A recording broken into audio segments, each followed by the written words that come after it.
Good morning, everyone. We'll give you a minute to find your seats. There's more spots up front as folks are finding their way in. We're so glad to have you here for the 2022 Christensen Symposium. My name is Christina Fruget. I'm the Managing Director of Augsburg's Christensen Center for Vocation, and on behalf of our center and on behalf of Augsburg University, we would just like to extend a warm welcome to all of you who are here today. I want to say a special welcome and thank you to those of you who are Zooming in online and joining us remotely.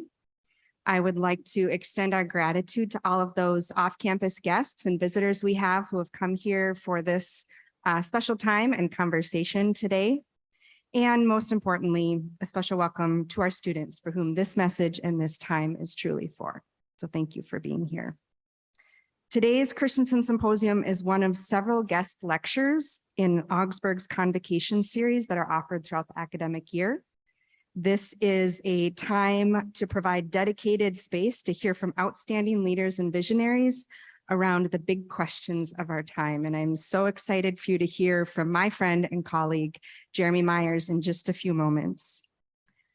But first, I'd like to introduce another wonderful Augsburg colleague and leader. Joanne Reek is our Vice President of Diversity, Equity, and Inclusion, and Joanne will be offering a land acknowledgement to orient us to this place that we are gathered on here today. Thank you.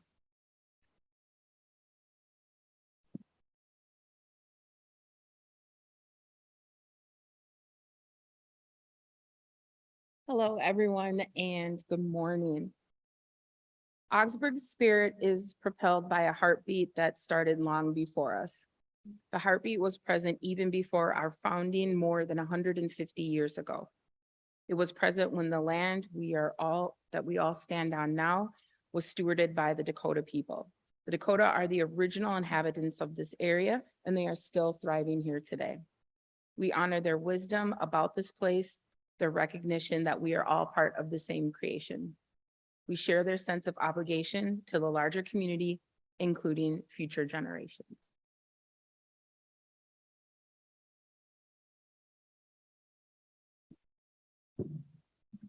Thanks, Joanne.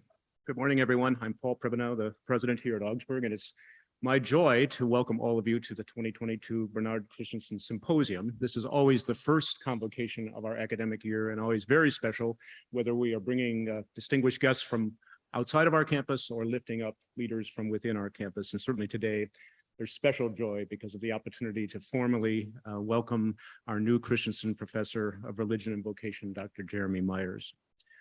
The Christensen Professorship was actually established in 2005, and its inaugural holder was Dr. David Teedy, who is with us today. There, Dr. Teedy, stand up, please. Say, we can all.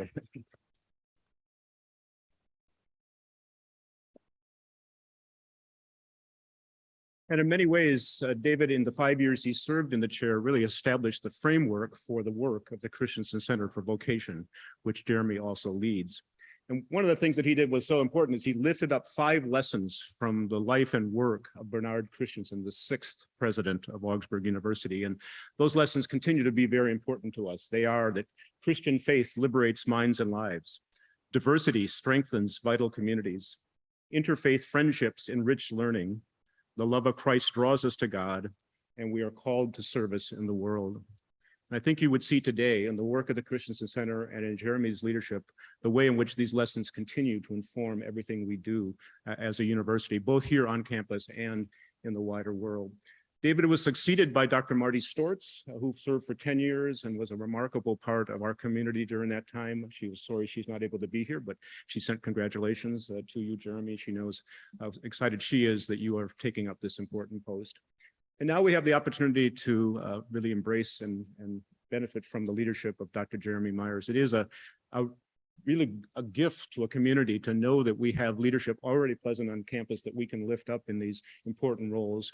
You can read about Jeremy's background, his academic background, his publications.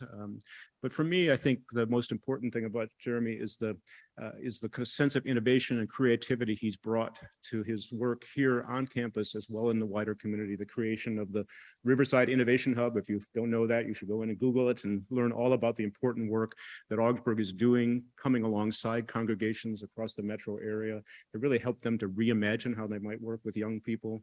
When I think about the ways in which that will actually create a different place at the intersection of faith, learning, and service that I think is going to be really critical to the future of the church. And so it's with Jeremy's remarkable leadership that we go forward, and with this provocative title that he's offered here, From Nowhere to Now Here, it's my pleasure to introduce Dr. Jeremy Myers.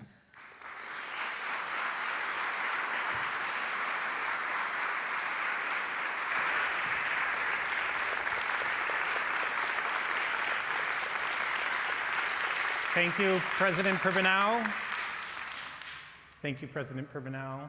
Joanne, thank you. Christina, thank you. And Charlotte and Hayden, who are musicians, why don't we give them a little, yeah, there you go.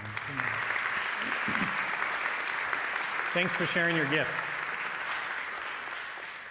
There's some room in the front if y'all in the back want to come down. It's not the dolphin show at the zoo, so you're not going to get splashed or anything. If you want to come to the front, you can. It's great to be with you today.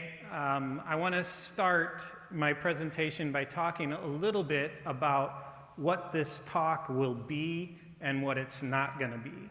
Historically, the Christensen Symposium has been an academic lecture where we bring in a well-known scholar who comes in and shares their research with you, who maybe shares tidbits from a book that they've written or a book that they're working on. That's not what today is. It's not going to be an academic lecture.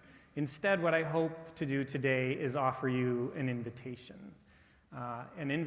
to a journey that we are all on together. And so when I was putting this, I love building PowerPoints. I guess when you're a professor and you're a nerd that way, you get excited about this, but finding the right image, I love looking for and finding the right image.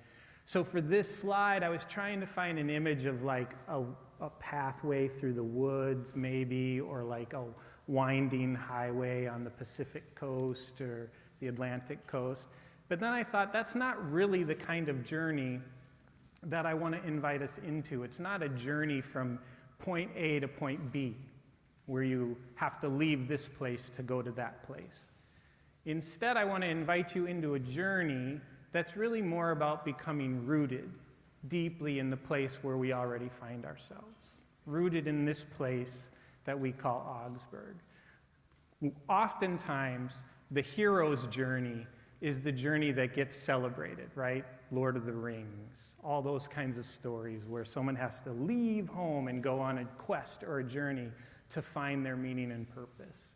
The journey I want to invite you to is a journey of becoming more deeply rooted in the life you already live, where you're currently already located. So that's what I hope to do today, is to offer you an invitation. 2.5 years ago, in the early days of the pandemic, if you can remember those days, I spent a lot of time out in the backyard in the evenings with my kids. I have 2 kids. One's a sophomore in college, one's a sophomore in high school now. But we would spend a lot of time in our backyard because the weather was pretty nice at that time. We would have bonfires in the evenings. We'd sit outside and we'd do a lot of stargazing. Both my kids at the time were really into space, so we would spend a lot of time stargazing. And we'd sit up by the fire and we'd wait. We kind of watched it on our phones, the International Space Station. I don't know if any of you have ever done that, and kind of wait for it to go over. You can just see it kind of go over. And that was pretty exciting in the early days of the pandemic. And we tracked the mission of the U.S. astronauts, Doug and Bob, if you remember, which those were their names. I just think that's great. Those are my kids' grandpa's names. One is Doug and one is Bob, and the astronauts were Doug and Bob, which sounds more like a comedy movie than actual thing. But we tracked the flight of the astronauts as they traveled to the space station. And one night, when there was a full moon, we pulled out their little telescope, which is more of a toy than a real telescope. We set it up in the backyard so we could try and see the full moon a little more clearly. And we got it all set up and we were checking it out. And my daughter, who was 12 at the time, looked at the moon and she said, "Man, looking at it like this, seeing the moon like this, just makes me feel like we're floating in the middle of nowhere. Just feels like we're floating in the middle of nowhere." A few months later, and you probably remember this too, maybe this is similar to your experience, I'm talking to students right now. My kids were doing online learning, right? So they were up in their bedrooms on Zoom or Google Classroom or whatever it was they were using at the time. And they had a break, so my daughter came down the stairs and found me, and she said, "This just feels so weird." I'm like, "Well, what feels weird?" And she says, "Well, I know I'm in school right now. I know I'm in class right now, but I don't feel like I'm in school right now." And she says, "And I know we're actually in our house right now, but I don't feel like I'm in my house right now." And she said, "It just makes me feel like I'm not anywhere at all, like I'm just in nowhere." And the connection between those two experiences for my daughter really sort of stuck with me, this feeling of being nowhere, right? And the pandemic left us with a really strange sense of time. Am I in 11th grade this year, or am I what happened to 11th grade, right? Is it fall? When did I have you? Were you in my fall semester class or my spring semester class? Online or in person? Time is messed up. Our sense of place is messed up. Am I at home or am I at work? Am I in my bedroom or am I at my office? Where am I right now? And then all the other massive challenges and injustices going on in our world that just seem to blow up in the last couple of years. Natural disasters, you name it. So here we are floating in the middle of nowhere with all these huge things pressing down on us, making us more and more anxious, more and more afraid. So what I want to talk about today is this idea of vocation, which is a really important word, really important concept for us here at Augsburg. And vocation, I think, can be something that actually saves you from the nowhere. I think vocation can actually be something that reaches out into space and grabs you and pulls you back and roots you and plants you right where you are right now. So I want to talk about vocation that way. Some ways we talk about vocation can cause it to float away from you. We talk about it sometimes so heroically. You have to find your life's meaning and purpose, and you better do it while you're at Augsburg, right? Because if you don't, the whole thing will be a waste of time. You might feel that pressure. You're spending a lot of money to be here, right?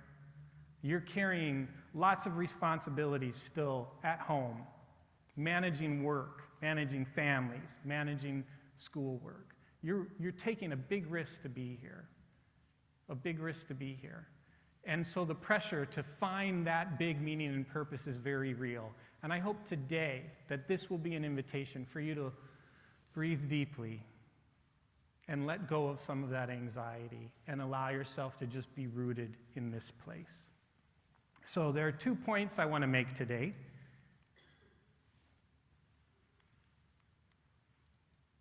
If my PowerPoint will let me make them. Okay, there are 2 points I love and I hate PowerPoint. There are 2 points I want to make today. The first point is that vocation is ultimately not about you. Okay, that's the first point I want to, those of you who are taking notes for your required AugSem class. First point, vocation's ultimately not about you. Second point that I want to make today is that vocation is absolutely about the right now and the right here. Or if you can't live out your vocation right now, right here, then vocation isn't a real thing and we're fooling ourselves. Okay, so those are the 2 points I want to make today. And I'm a religion professor, and so to start this talk, we need to do a little Vocation 101 with Martin Luther. So this handsome devil, this handsome guy up here is Martin Luther. And Augsburg University is a university in the Lutheran tradition. Lutheranism is one branch of Christianity. And so Augsburg traces the Lutheran Church and Augsburg trace their roots back to the thinking, the teaching of Martin Luther. Okay, so Martin Luther was a monk and a theologian in the 1500s in Germany. And the church, the Christian church at the time, was not too concerned with the things of this life.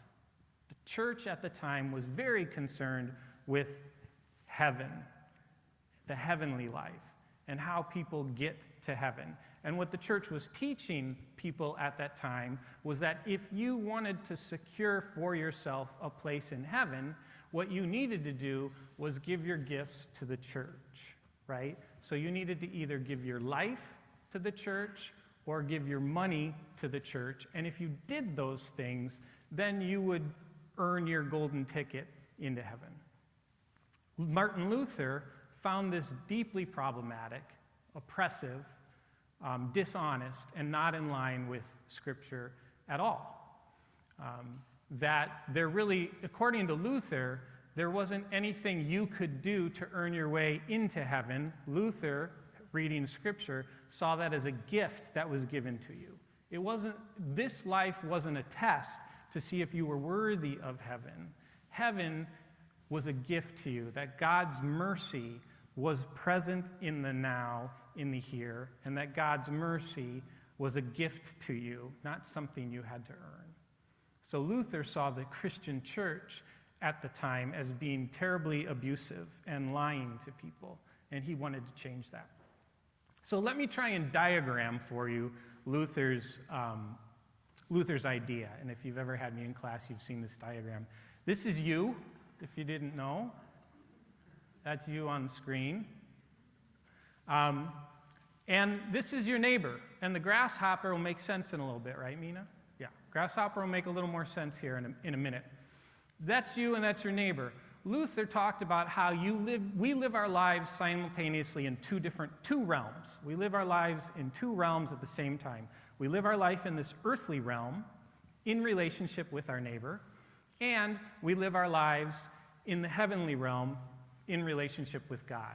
And we live these lives in these realms simultaneously, not in different places, at the same time, at the same place. Right now, right here, we're living both of those, okay? And the way in which we express love to God in the heavenly realm is through faith or trust. And that's a complicated word, which you unpack in Religion 100, hopefully. But we won't do it today. And the way we express love to our neighbor is through good works. Now see, again, the Christian church at Luther's time kind of got this flipped, all right? This is important to understand. The church at the time was saying that your good works actually should be done to God, that you need to do nice things to God to prove to God that you love God. And if you prove to God that you love God, then God will open the door and let you in, and you will have earned your way. Luther was saying, again, that that's problematic, that God takes care of the heavenly realm. We don't need to be anxious about that. God takes care of that. So now you can be free to actually do what your neighbor needs. So you can serve your neighbor for your neighbor's sake. Okay? So this is what Luther would call vocation. The way in which we show up fully in the earthly realm with one another, to care for one another, to help our neighbor thrive, all right? And you do that in all the roles that you play in your life. You do that as a sibling. You do that as a child, someone's child. You do that as someone's parent. You do that as someone's partner. You do that as a roommate. You do that as a teammate. You do that as a classmate. You do that as a coworker. All these different roles that we play in our lives, these are the mundane ways we serve our neighbor, okay? So this is vocation, according to Luther. Okay, good with that? All right, great. But, I have one more thing to share before I go to the cool thing. Okay, so Luther, there's this great quote from Martin Luther. if any of you are wanting to do more reading on this, The Freedom of a Christian, it was Luther's little book that he wrote where he really makes this argument. But here's what he said, and I think this will be helpful for us today. We should be guided in all our works by this one thought alone, that we may strive and benefit others in everything that is done, having nothing else before our eyes except the need and the advantage of the neighbor. Okay? So this is what we mean when we talk about vocation. Now, let me say this. Vocation, this way of thinking about vocation, or how we're called to serve the neighbor, it's not just Martin Luther who talks about this. It's not just a Lutheran thing. It's not just a Christian thing. That all the world's religions, and lots of the world's religions and lots of worldviews also talk about this universal impulse to show up fully in life for the sake of the neighbor. And so I've asked some of my colleagues in the Department of Religion and Philosophy if they would share with us a few words about what this might sound like from some of these other religions and from some of these other worldviews. So let me share these with you now. And TJ, you might just need to adjust the volume as we do this.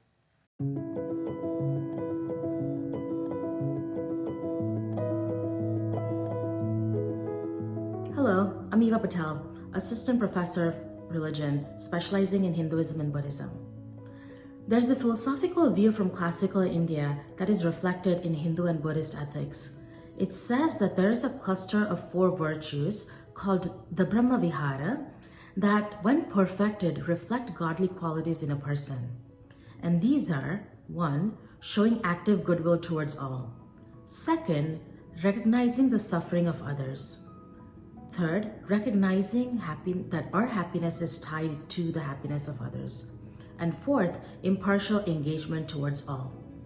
These 4 virtues are tied to liberation within both of these religions, whether moksha for Hindus or nirvana for the Buddhists. Within Hinduism, it involves recognizing that all beings are interconnected. No life exists in a vacuum, and that everything is a creation of the Supreme Being, and therefore, in serving creation, in serving others, one serves the divine. Within Buddhism, these 4 virtues are directly incorporated into the Noble Eightfold Path. This Eightfold Path guides Buddhist meditative practices. It also acknowledges that all lives are interconnected, and therefore it is our duty, it is our ethical duty to serve others.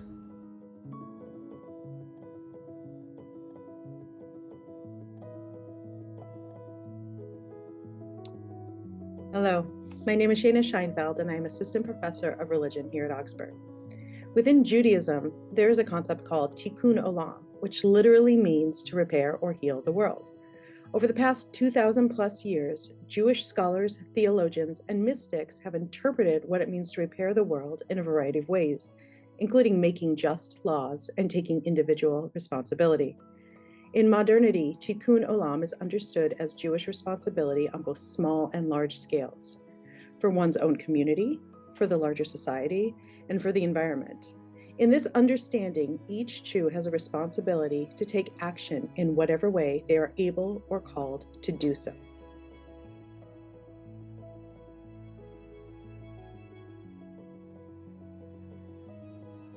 Hi, I'm Chris Stedman. I'm an Augsburg alum, and I currently teach in the Department of Religion and Philosophy.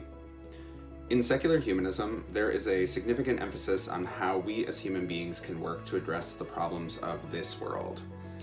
As a humanist, I actually find a great deal of resonance in the words of Lutheran theologian Dietrich Bonhoeffer, who argued that Christians have a responsibility to live as if there is no God, by which he meant that Christians shouldn't expect God to intervene in the face of injustice, but should instead act themselves to address it.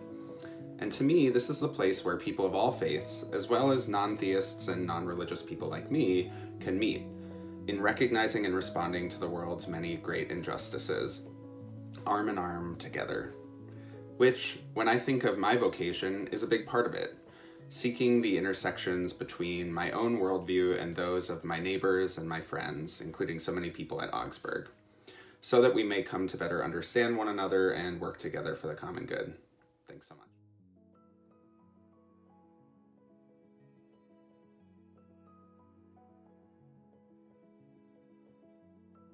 So I was asked to describe what drives me in this world, what calls me into being, what resonates with me. And I always think about the verse from the Quran that described Prophet Muhammad's mission on earth as rahmatan lil alameen, which means to be a source of mercy and compassion. And we're not told if it's limited just to Muslims. We're told that it's for all, really everything in this realm of reality that we live in on this earth. And the way it's described is so profound. Rahma comes from the root of the word that also is related to the womb. So it's a kind of compassion, that which a mother carries and holds her child with. So to me, when I wake up in the morning, I think my breath, my heart, my movement, my work, my joy, everything I do, my labor, really is all to be a source of compassion to everyone, every creature, all forms of creation that I meet in that day. So to me, that is what calling is in my tradition.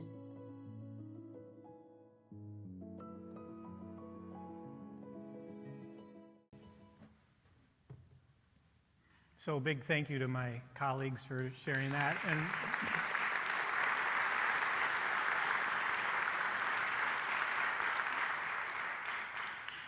And then also to my colleague, Joffrey Gill, who helped me put the video together, because I really don't know how to do that lovely stuff, and he does. So I have some gifts, but not many. So you can start to hear from this video, this universal impulse to, I love how to show mercy and compassion to all living things. This universal impulse to follow this ethical duty to serve one another. This universal impulse to lock arm in arm and serve and work together to solve the world's problems, to work together to heal this world together. You can start to hear this common sense of call across these religions, across these worldviews. Lutheranism doesn't have a lock on vocation. It's something we're all seeking to better understand. It's a way to live that I think we're all seeking. Now, sometimes we talk about vocation as my meaning and purpose, right? Or we talk about it as putting my values into action. But it can't just be those things. And all you really need to do is look at history, pick one tyrant from history, or one tyrant who lives on your floor, maybe. All you have to do is pick one tyrant throughout history, and you'll find someone who's really good they have no shortage of meaning and purpose, right? And they're really good at putting their values into action. So vocation can't just be us seeking our meaning and purpose, us putting our values into action. Vocation has to be more than that. It can't just be that. It also needs to be tethered to love for the neighbor. There has to be these checks and balances between our meaning and our purpose and what it is our neighbor needs from us to thrive. Now, public service announcement here, all right? What I'm not trying to say, as I talk about like loving the neighbor and having mercy and compassion on the neighbor, vocation is not trying to tell you to be a doormat and to let everyone just walk all over you and take advantage of you. That's not what vocation is. It's easy for me to stand up here in front of you, white, straight, cisgender, male, Christian with a PhD, all systems of power. I check all those boxes, right? So it's easy for me to stand up here in front of you today and talk about how heroic it is to share power and give yourself away, right? But that's not always the thing you need to do. Sometimes what your neighbor actually needs to thrive is for you to call them out. Sometimes what your neighbor actually needs to thrive is for you to say no. Sometimes the best you can do to live out your vocation is to stay in bed, because that's all you can handle that day, and the world's going to need you to show up the next day. Sometimes the best way you can help your neighbor thrive is by leaving your neighbor alone, because they don't want your help and they don't need your help, right? Because if we think about serving the neighbor as our meaning and purpose, then we're imposing our will on our neighbor. So vocation is not a call to be a doormat, okay? Now let me say a word about what we mean by neighbor. When we say this word neighbor, we say neighbor, neighbor, neighbor. And yes, I do mean people. I do mean your actual next door neighbor, your roommate, your classmate. I really do mean those, of course. But I also mean the school district that you live in, the neighborhood that you live in.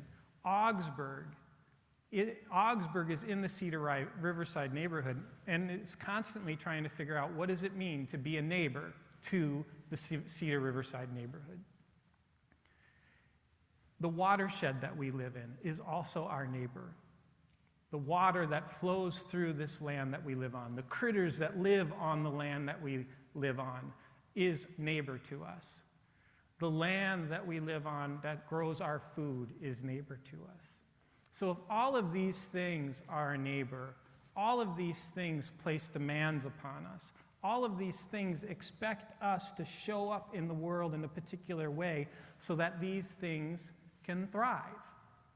And if that's the case, then every single discipline at Augsburg, not just religion, every single discipline at Augsburg is teaching about and talking about vocation. I asked some of my colleagues in other departments if they could share with me a little bit about how they do this. My question was, how in your discipline do you teach your students to center the neighbor? How do you teach your students to learn more about who the neighbor is and what the neighbor needs from you to thrive? So I have a few examples that I want to share. Dr. Melissa Hensley from social work talked about person-centered care within the field of social work, and how social workers are trained to accompany a client, to work with the client, to allow the client to name what their goals are, what their outcomes are for the care, rather than the social worker imposing outcomes or goals on the client. The client names what their goals are, and the social worker supports them as they work towards achieving those goals and those outcomes. Dr. Mumita Dasgupta, who teaches in physics, what is physics? How does physics teach us to engage our neighbor? This is lovely, listen. Dr. Mumita Dasgupta said that in physics, she teaches her students how to do creative problem solving through empathy without judgment. That the only way you can solve problems creatively is by learning how to take others' perspectives on those problems. We do vocation here at Augsburg in physics. Dr. Michael Lansing in the history department told me about how they train historians, students and historians, to interpret the past for their neighbors, for their communities, so that they might better understand the present moment they're in, so that collectively they can live into a better future together. So we do vocation in history here too at Augsburg. So all of these disciplines, all of the majors, all of the courses that we have at Augsburg, I believe underneath all of them is this path of inquiry into who our neighbor is and what it is our neighbor needs from us to thrive. We're doing this work on a daily basis here. So that's my first point. And now you're saying, oh my gosh, we were supposed to be done soon. That's my first point, that vocation is ultimately not about you. It's about the space that exists between you and your neighbor. It's about that space that exists between you and your neighbor. The second point I want to make, and this is a quicker point, so relax, we'll be fine. The second point I want to make is that vocation is right now and right here, or it's not real at all. You can live your vocation out in this moment, sitting here right now, or vocation isn't a real thing at all. It's not this big, huge thing floating out in your future that you have to go on a quest with Samwise Gamgee to find it, right? It's right here, right now. So, I'll slow down, but I'm going to cue Mina now. Mina O'Connell is going to come up and share a poem with us. If you want to come up, I'll just say a few words to set this up. Mina's a theater major here. Let's give her a nice little welcome.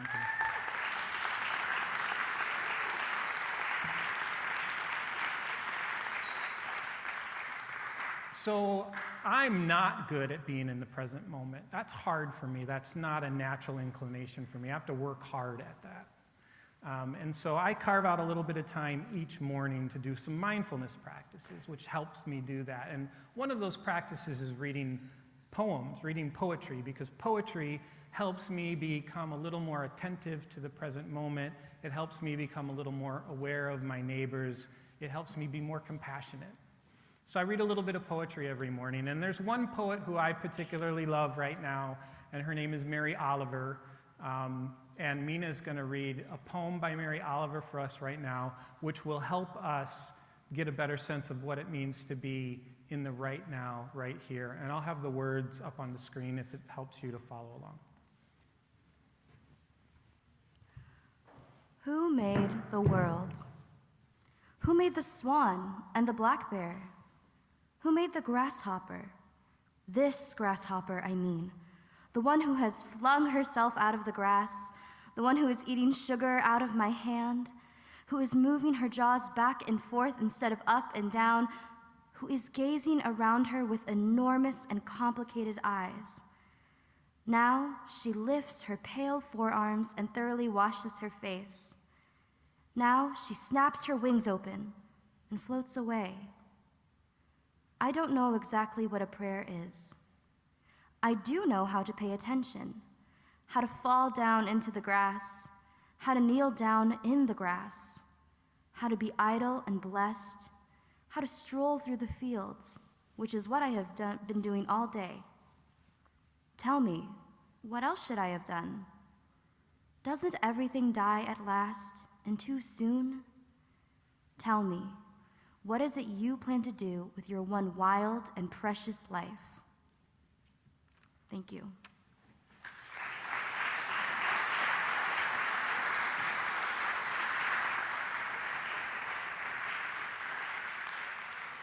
Thanks, Mina. I can't read Mary Oliver in front of people or I cry. So Mina saved me today. What is it you plan to do with your one wild and precious life? That's probably the most famous line from that poem, and maybe the most famous line from any Mary Oliver poem, and she's written a few poems. It's a great line and it's a great question. But if we pull this line out of the poem, out of the context of the poem, we miss the point. I think we miss the beauty of it. Because if we were to ask the poet this question, if we were to ask Mary Oliver, what is it that you plan to do with your one wild and precious life, what would she have said? I'm going to sit down in the grass right now, and I'm going to look at this grasshopper. That's what she's going to do with her one wild and precious life. She's like, isn't life too short? We all die anyway, so I'm going to look at this grasshopper right now. That's her meaning and purpose. Right now, right here, this grasshopper right here. That's what it means to become attentive to and aware of the present moment. We notice the grasshopper. We notice the grasshopper. In his book, 4,000 Weeks, Oliver Burkeman, and I put all the covers up here because there's a few different covers, and I want you to be able to find the book, and if I only put one cover out there, then maybe you wouldn't find the book, and I was paranoid about it, and so I put all three pictures up there. Oliver Burkeman wrote this book, 4,000 Weeks. It's on time management. It's great. I highly recommend it. And what he says in this book is that most time management gurus are trying to teach you, and you're probably like, yes, I need to learn how to do this. They're trying to teach you how to fit everything into your week. If you buy my book, if you come to my workshop, I'll teach you how to fit it all in. You'll get it all in one day. You'll get everything done. Berkman's argument is different. He says you have to start with the recognition that we're finite. You have to start with the recognition that we're limited. Just like Mary Oliver said, isn't life too short? Don't we all die eventually anyway? There's so many goals you'll never achieve. There are so many things on your bucket list you will never do. I know, I'm not much of a motivational speaker. We're finite, we're limited, we can't do it all. And if you start there, then you start to realize that the rest of your day, the rest of your days are you making choices about what will get your attention and what won't get your attention. And so then you're right, because if I sit at my desk, I start doing email, and then I'm like, no, I need to be working on the presentation. And then I think, no, I probably should eat something. And I think, I wonder what my colleague Matt's doing. Maybe I'll go knock on his door. And then I think, no, I think I need to go to the bathroom. It's been a few hours, right? And before you know it, the days pass, and you're like, I've been busy all day, and I hadn't done anything. Maybe that's just me. But what Berkman's saying is, what you do is you pick something, and you do that because you know you're not going to get everything done, so you choose to do this thing. I'm going to do this thing until it's done, and I'm going to do this thing really well. I'm going to do this reading that I have for class right now. Even though I have lots of other readings, I'm choosing this grasshopper right now. I'm going to pay attention to this thing right now, in this moment. That's what it means to be present right now, right here. That's vocation. Another public service announcement. The call to the right now and the right here is not a call to ignore the massive injustices that we are facing today. It's not a call to ignore the huge problems that we need to solve in this world. It's not a call to ignore those things. It's not a call to close your eyes and chant and ignore the world. What it is, the call to the right now, right here, what it is a claim that the kinds of leaders that we need to fight these fights and the kinds of leaders that we need to solve these problems are leaders who know how to look at the grasshopper, leaders who know how to show up in the present moment and be fully aware of the moment, be fully aware of the neighbor. It's not a claim to ignore those issues. It's a claim about the kind of leader we need. These are the kinds of leaders we want you to be. These are the kind of leaders I believe that you already are. Right? We need leaders who can show up fully present in the moment, aware of the neighbor, and then fight like hell for what needs to change. So, I'm getting to the end now. What does this mean for Augsburg? What does this mean for you? What does this mean for us? For Augsburg, it means, and I'm starting to hear this around campus. I was very happy to hear President Privenel say this the other day, quoting Pastor Babette. So I will reiterate it here today. It means that for Augsburg, we can't be big for the world until we become small for our students. Every single student, every single grasshopper. We can't be big for the world until we learn how to pay attention to this student from the moment they show up until the moment they leave, and maybe even after that, right? Until we learn how to do that, we won't become big for the world. Means the same thing for you. You come to Augsburg hoping to find your meaning and purpose and make your impact on the world, and that won't happen until you learn how to be present in the moment, and I'm going to tell you why.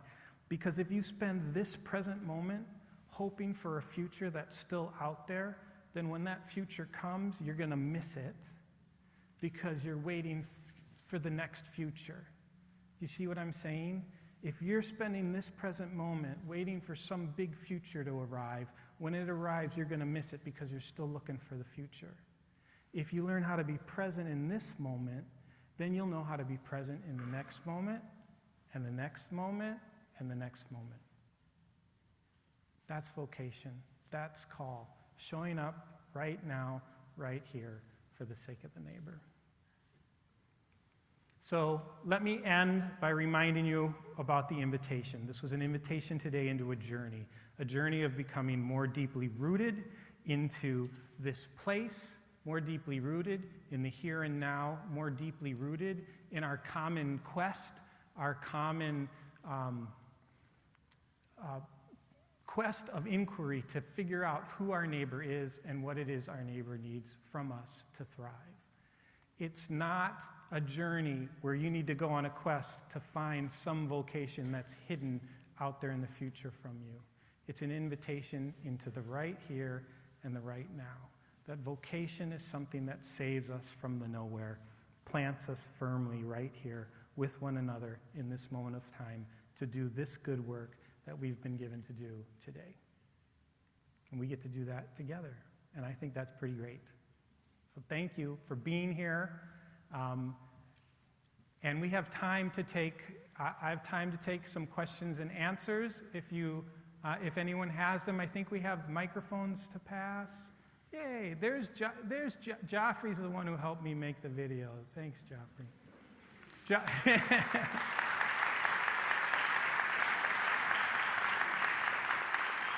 I'm happy to answer some questions, or if you want to, take issue with something I said, I never mind that. That happens pretty much every day in the classroom anyway, so.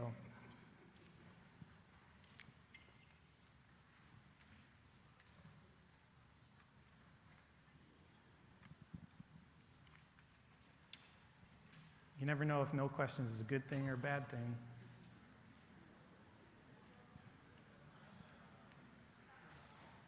Great. Well, seeing none, I'm going to invite our musicians back up to share a little bit of music with us as we finish up. And if you need to start heading to class, you're invited to do that. But let's give another welcome to our musicians.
I don't wanna burn out, no, no.